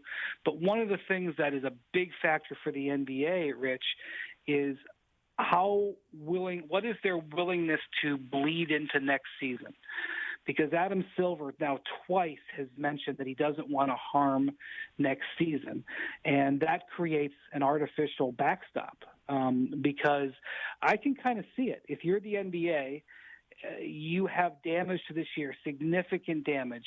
Do you want to, what is worse, damaging 2 seasons, taking major financial hits in 2 seasons, or limiting the damage to 1 season? That is a really big complex question that is going to be a factor going forward here. Because in theory, Rich, you could restart the NBA in October and play the last month of the regular season, then play the playoffs, take off the holidays, and restart after the Super Bowl with another season. And there's nothing stopping you from doing that. Right. Except for the fact that it bastardizes the schedule and changes everything up, and so it may just be a function of the calendar and limiting the damage as much as fighting off the disease at this point. Yeah, I'm Brian Windhorst here on the Rich Eisen Show. I mean, I forget who we were talking about it with, Chris, last week. That might have been Mark Stein, your colleague from the Times. That necessity could be the mother of invention. That there's a large group of individuals in the association, I guess Cuban being one of them, who thinks the league should start on Christmas Day anyway. and run through the summer, and you start reconfiguring when you do your draft and your summer league, and it's a better schedule for the NBA anyway, that might lead to this, the ability to start the next season not until then might actually show a better way for the NBA in a post-coronavirus pandemic world. What do you think about that? Yeah, that is true, and Adam Silver has even admitted that the calendar may look different after this. This is a crisis, but there can be some opportunities that arise from it. But the one thing that is clear to me, while the NBA is working with health officials and working with laboratories on things, the discussions that they have had with their players, which they have to come up with a deal here, Rich, in the next few days, because the next paychecks are due April 15th, and the NBA doesn't intend to pay them all. And the NBA has the right within their contract to just quit paying the players altogether. They don't want to do that. They don't want to create an animus. But they've got to make a deal with their players. Major League Baseball already made a deal with their players. They've got to make a deal with their players about how they're going to go forward with this, how they're going to sort of set aside money to shelter the damage that's happening. And in my understanding, as they talk, the union and players, they're not talking about the restart. They're not talking about what parameters they would, be willing to play in. They're only talking about the finances. And I think that's a responsible thing to do. That's exactly what you should be doing to protect the league. But it's an indication of how far away they are from knowing how this is going to look. Yeah, I know what baseball said, Brian, but the NBA was the first to shut down. And I've said it before. I'll say, I don't know if I said it with you before, but Rudy Gobert testing positive for COVID-19 with fans in the building in Oklahoma City and a referee in Sacramento that had been around the Jazz the day before canceling that game, and the NBA just shutting down changed the way the entire country was viewing this entire situation. I mean, the whole social distancing and we need to stay home and we need to change the way that we fundamentally live in this country was led by the National Basketball Association, which led the way for the NCAA to wake up in time to cancel most of their tournaments and the NCAA tournament, which led to an entire sea change of the way that we did everything. Hockey followed, et cetera, and so on and so forth. We're still only 2+ weeks removed from the Indian Wells tournament being canceled, and many people there who were involved in the tournament saying, why are we doing this? That's totally changed. And the association is in a leadership role, I think. And I'm wondering if that is in any way, shape, or form forming their beliefs in talking about all this, Brian. Well, they hope so. But the reality is they didn't have a choice, Rich. When Rudy Gobert tested positive, they had to shut down.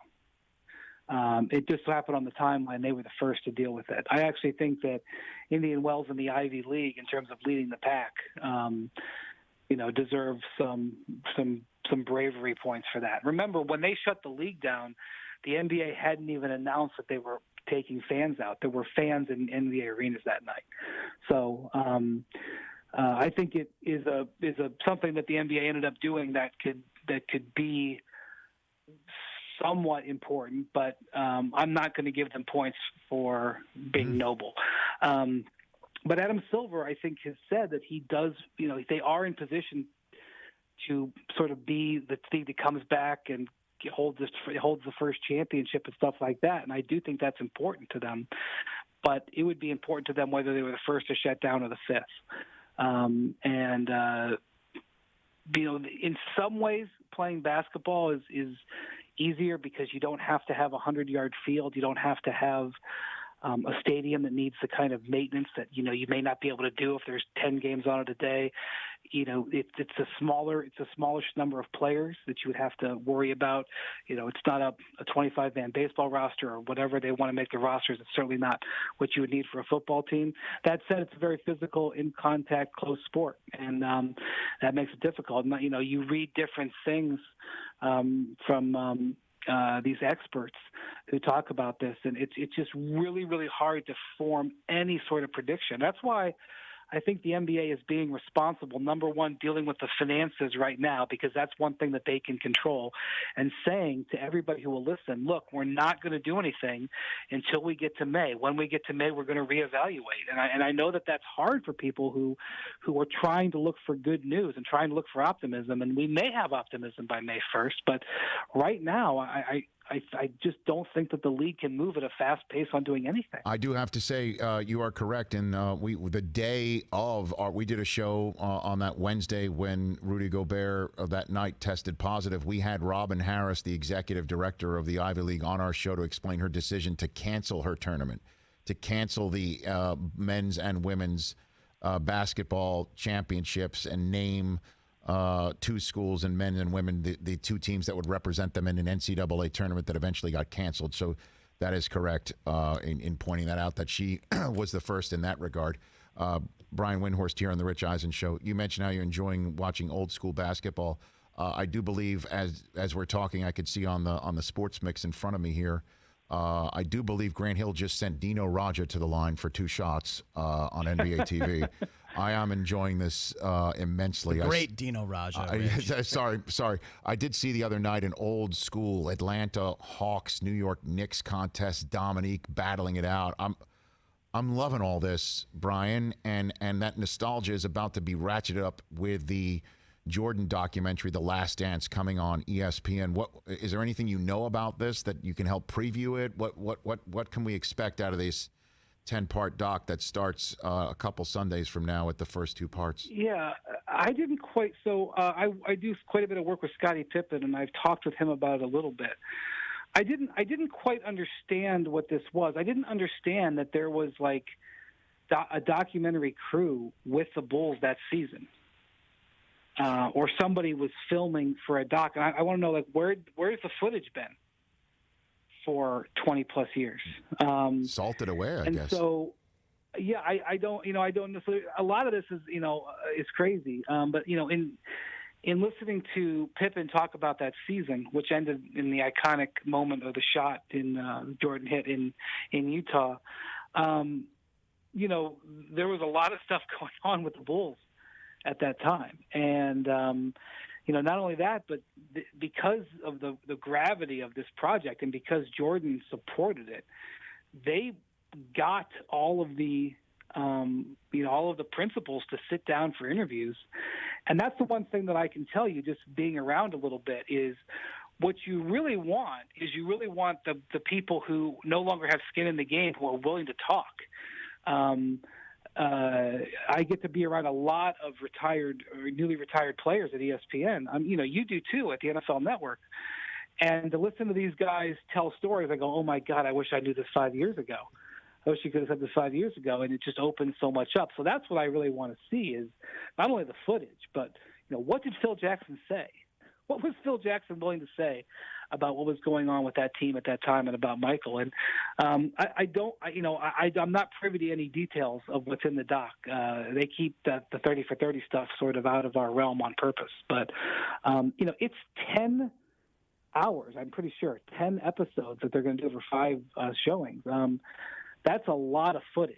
They have something special there. So what do you think? What do you want to learn most? Was it a push off on Brian Russell, or what do you want to glean out of this? What do you think needs to be answered? Let's put it that way. The most from this documentary. Listen, the Jordan story that everybody always wants is, why did he retire? Why did he really, really, really retire? I don't know if we're going to get that. And it doesn't exactly directly cover that time period. That's what I'd love to know. And then I also want to know why he retired for the second time in '98 when he had an opportunity to keep going. And I think that will be covered, because they could have easily won 8 or plus in titles in a row. And so that those are the types of behind the scenes stuff that I'm looking for. But also remember, that Bulls team was such a rock star filled team. Rodman, I remember the Chicago Tribune used to keep a record in the paper every day of the Bulls records with his different hair colors.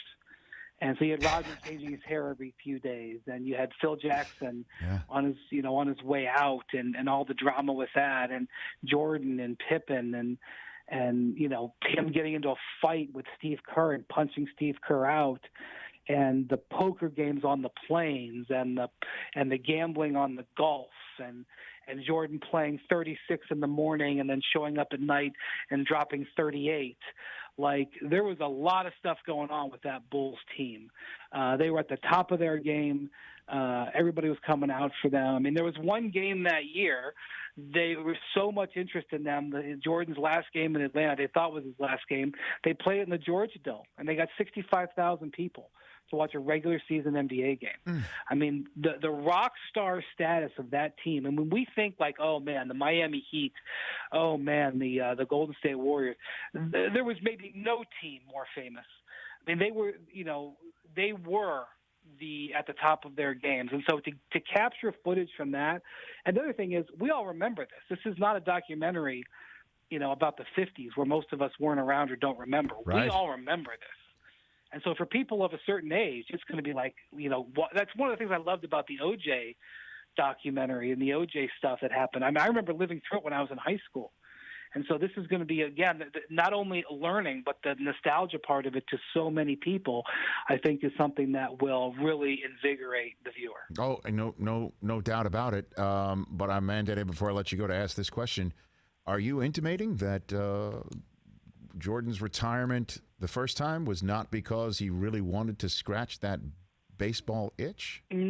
Nobody knows. I mean, that's what he says. Sure, I'll believe it. I'd like to, who knows? See, we won't even go there. You and I won't even go there right now on YouTube, right? I don't know. I'd like to know. But don't you think that there's a chance that you're in this documentary, like play calls? There is, Brian. I am for sure going to at one point just be going about my business, and my Twitter timeline will explode with "Look at you with your hair," just as it did in the last 12 hours, because SportsCenter tweeted out and Instagrammed out a bunch of SportsCenter commercials, including me with Stewart and Kobe. I get all of these screen grabs from friends, texts, tweets, everything.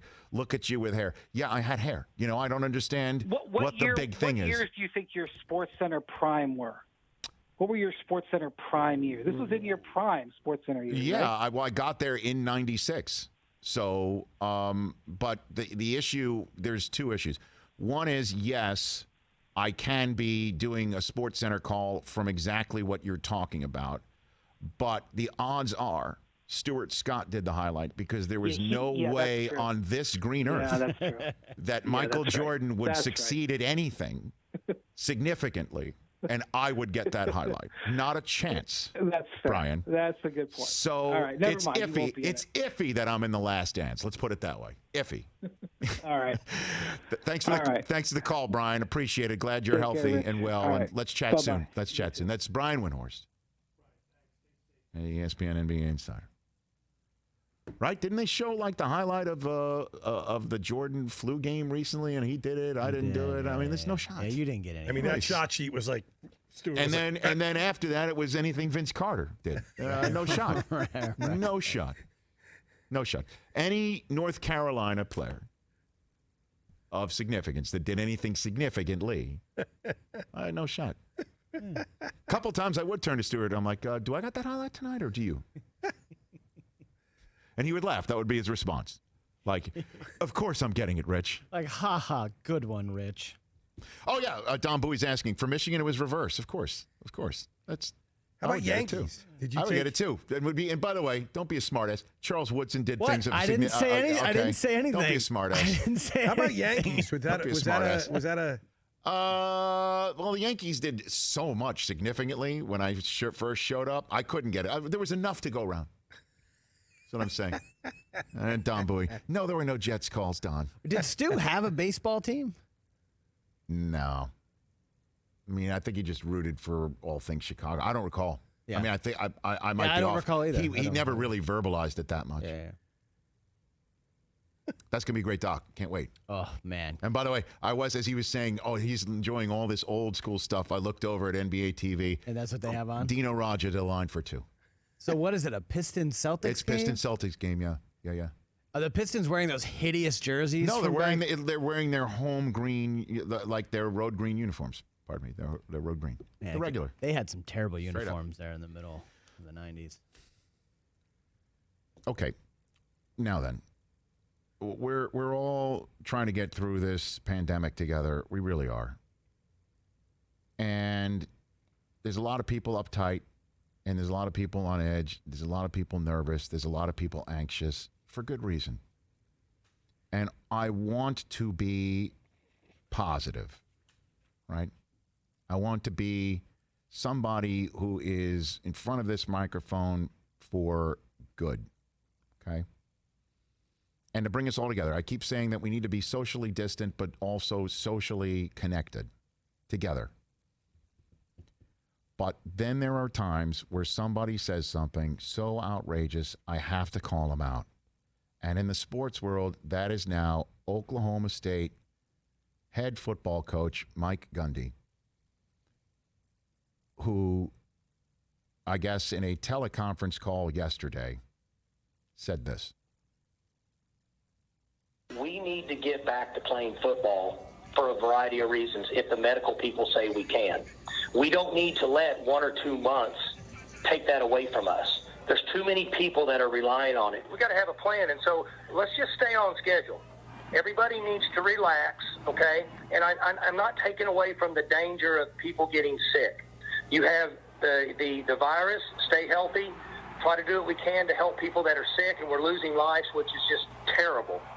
But then the second part of it is that we still have to schedule and continue to move forward as life goes on and do everything we can to help those people. He also said that these kids are, let me get the exact quote here. Need to call it up. Because he said it was preposterous. Well, yeah, that's not the most preposterous part of it. He said, what's the harm in 18, 19, 20, 21-year-olds possibly getting exposed to coronavirus? If they're healthy, it's all good, right? No, it's not all good, Mike. At any rate, we've got to get moving because paying salaries and, quote-unquote, continuing the economy in this state relies on somebody like Oklahoma State playing football. We all want to get the economy moving again. But 17, 18, 19, 20, and 21-year-olds are going to get this thing, and some of them die, Mike. Thank God we don't know how. Thank God we don't know how it does affect these kids in a way that many of them don't die. We need to know that, obviously, but thank goodness many of them aren't dying, but some of them are. You want your kid to play for Mike Gundy? You want to send your kid to Mike Gundy, where he will give you the caveat of, oh, yes, we needed the healthcare professionals have to give a heads up. But you want to send your kid to a coach in the middle of a pandemic saying, let's open up. Let's get the kids here. They're young enough. I mean, that is the dumbest thing I've heard from any sports figure yet. We hear, Daily Show is just putting together all sorts of different people in the news who are saying this thing is just like the flu, which also he said to Mike Gundy. Okay. As a Power 5 athletic director told Yahoo Sports, anything you don't want your coach to say, he did a great job of saying it. This is living in a bubble and not understanding the world that we're in right now, is what he said. They are 18, 19, 20, 21, and 22 years old, and they are healthy, and they have the ability to fight this virus off. If that's true, then we sequester them and continue because we need to run money through the state of Oklahoma. Yeah, you do, of course. We all got to get the economy moving again. But on the backs of 18 to 22-year-olds who may be asymptomatic and give it to your coaches, give it to you, Mike, give it to members of the staff. Schools are closed for a reason right now. What the hell is the matter? And again, as I said, the Daily Show calls a bunch of people that have been poo-pooing this, even today, saying that, the numbers of dead are less than the regular flu. Okay, then you go out and shake hands with everybody. You go about your life, okay? And so they've been calling people who have been just poo-pooing this thing off like it's no big thing, which we're now returning to, I guess. It's no big thing. It was no big thing, then it was a totally big thing. Now it's, not as bad, even though 2,000 people died yesterday and we're all sequestered living in our homes. Rightfully so. The Daily Show's been calling those people heroes of the pandemic. We found the head coach of the pandemic. His name is Mike Gundy. Hey, Mike. We're not putting 18, 19, 20, 21, and 22-year-olds on the practice field right now. We're not. You could say if the healthcare professionals say no, then we won't do it. You're not going to do it. It's not happening right now. And the people of Oklahoma do need to have the economy going again, just like the other 49 states. We're not ready to do it. The whole world isn't ready to do it. And people like you saying this stuff gets everybody all antsy that perhaps we're not all on the same page. Because we need to be all on the same page to get through this faster than normal. And if we do it too soon because you think it's not as bad as the flu and you think that kids are strong enough to fight through it like it's a cramp, it creates much more discord than we all need right now. So we'll get back to Big 12 football when we can. And the great people of Oklahoma will have the economy opened up in a manner that's suitable. So we don't have to do this again, by the way, this fall. That we don't have to all go back to our homes again and live in quarantine again this fall because we do it too soon. Let's all do the right thing.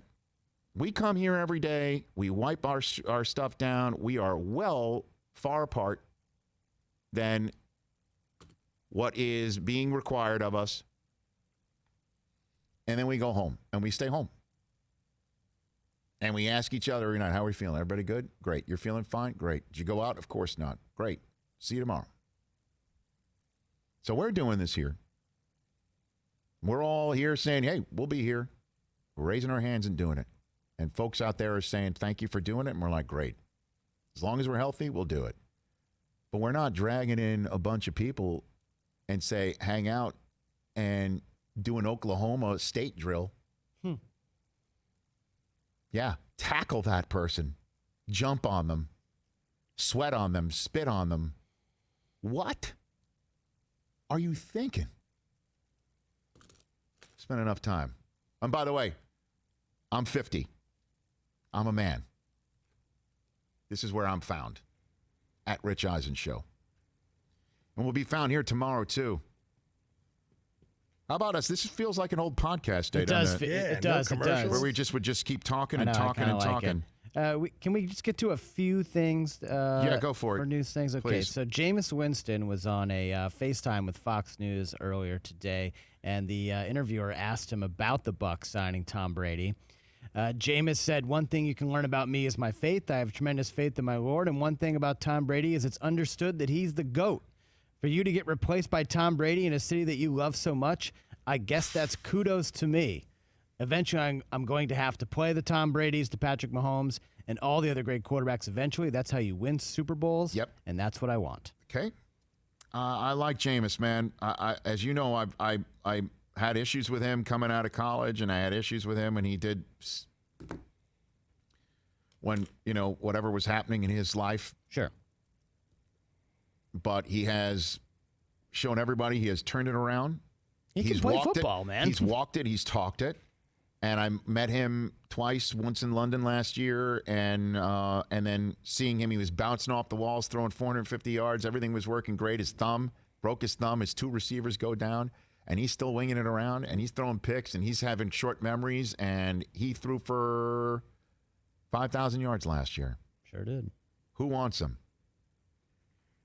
Somebody's got to, but they're going to go through the draft first. What else you said? You have a couple of Matt Rule, a new Panthers head coach, was on a Zoom call with local reporters, talked about Cam Newton. We felt in the end the best thing for the team was to sort of move forward from Cam. I have no doubt he will play well. We just felt it was the best thing for us moving forward. Hey, man, he's just going to have to own it. But he's a guy with thick enough skin who knows how to wave that Coach Norman Dale program and concept around in his leather satchel at the howling fans who will be howling if Teddy Bridgewater and that offense takes a long time to get together and suddenly they're in last place in the NFC South. He's a guy who went 1-11 in Baylor and turned it around, so he's got the long-term deal, but he's going to own it. The post-Cam Newton era is owned by Matt Rule. We saw the Bucs new jerseys this week. Falcons rolled out theirs today. Oh. Here's a new look for them. They got an all white and all black top, white pants, and then they have this like look at those numbers. Black going up into the top half red jersey thing.